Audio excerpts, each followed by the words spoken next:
Hello, everybody. My name is Patrick, and I'm doing a experiment called the effects of an error correction procedure with a transfer trial when teaching expressive identification of preposition in children with autism. Starting off with introduction, we're trying to expand on a learner's vocal repertoire, which can aid in both, functional communication and social interactions with others. Teaching prepositions can allow the learners to relay vital information to those that they're requesting from, which in turn can also increase spontaneous verbal interactions with peers, such as maybe relaying directions through time of play. For my research question, I asked, will utilizing an error correction procedure of a no-no prompt and transfer trial when teaching prepositions for on top, next to, or under increase the learner's independent responses when asked to identify a location of the object in respect to that preposition. For the participant, it was with a 10-year-old boy named Sammy, who was diagnosed with ASD, a special disorder that can cause deficits in social communications, restricted interests, or repetitive behaviors, and that was from Bears. The setting took place in the participant's home for a total of 12 sessions over 4 weeks. So each baseline and intervention phase lasted 3 days. In terms of social validity, Sammy has already shown mastery of goals relating to demands what I want. We just want to further expand on that because there are sometimes he has difficulty relaying information about a tangible when it's located in an area that's out of reach, such as maybe like needing something from under the couch, right? And he's not able to fully man for that. So we want to be able to change that in order to help him out and in turn reduce maybe the frustration that he gets from not being able to functionally communicate his needs. Past research has shown that it doesn't really matter when teaching prepositions in terms of high variability and say attributes of the object, such as like its color, its size, its shape. Also using discrete trial training and errorless learning, we can quickly help the learner generalize the skill across different settings, people, or items. So for my research design, I will be doing AB reversal design for on top, next to, or under, and under. The dependent variable would be whether or not a correct independent response occurred when identifying on top, next to, or under. The independent variable would be the presence of our no prompt error correction procedure, followed by a transfer trial. So meaning, and then for our data collection, we will be doing trial by trial data collection, and we'll be looking for a percentage of correct independent responses. In order to run the baseline, Sammy was given the SD that occurred after we have rearranged 2 objects, whether it's on top of something, one object is on top of the other, one object is next to another, or an object is under another. And we're asking Sammy, where is, object number 1?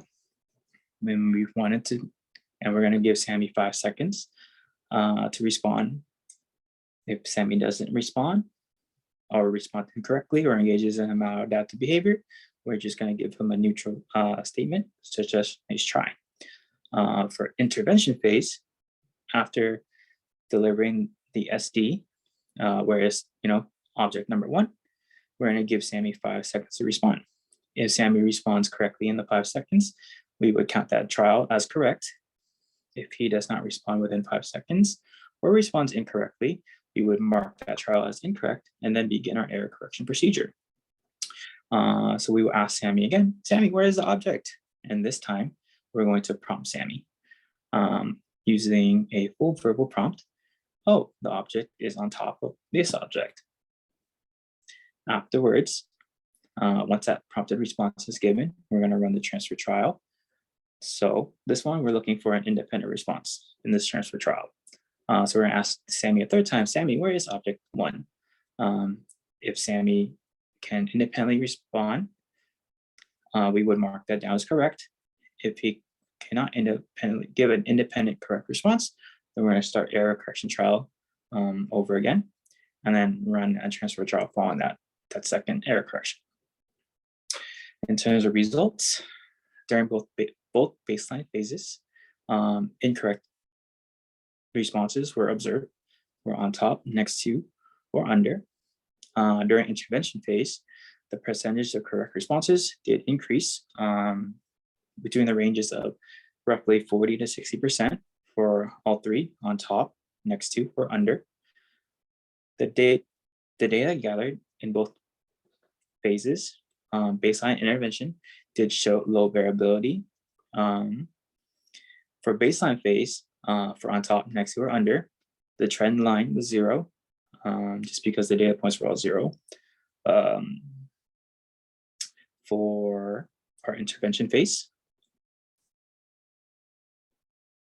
we have an upward trend line. And then in terms of level, all baseline phases show a low level, once again, because data collection gathered were zeros. And then for intervention, the level showed moderate. Since referring back to it, since the data points gathered for intervention phases were between 40 to 60%. Overall, the error correction procedure and transfer trial did increase independent responses. As mentioned previously, we did see an increase in the behavior, or in each behavior, and then the data gathered showed moderate levels of data ranges for the correct responses. For each proposition, however, there was a master criteria of equal to or above 80% correct of all trials across 5 sessions, across 2 settings and 2 adults. One limitation of this experiment was the time per each baseline and specifically intervention phases, which caused us to not be able to reach our mastery goal. For future experiments, one recommendation is to target the behavior first through errorless learning.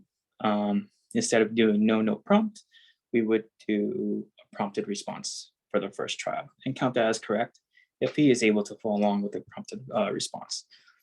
In the case that Sammy is not able to follow through and give the prompted response, we're going to provide him feedback, try again, ask him the SD again, and then we're going to give him a higher intrusive prompt. Hopefully he'll register and he will be able to give that correct response that is prompted. Then we will run the transfer trial again. Also, another recommendation is to target a behavior in consecutive trials instead of targeting all 3 behaviors at once, such as you're targeting on top, under, and next to, all within the same minute, versus targeting on top 5 times consecutively before targeting next to and under, to see if that may influence the data. Lastly, we would look at redefining the correct responses, such as sometimes instead of saying on top, Sammy would say on. So going over to our graphs, we have 3 separate graphs. Figure 1 shows the effects of an error correction procedure with a transfer trial on independent responses for on top. Figure 2 is for independent responses for next to, and figure 3 is independent responses for under.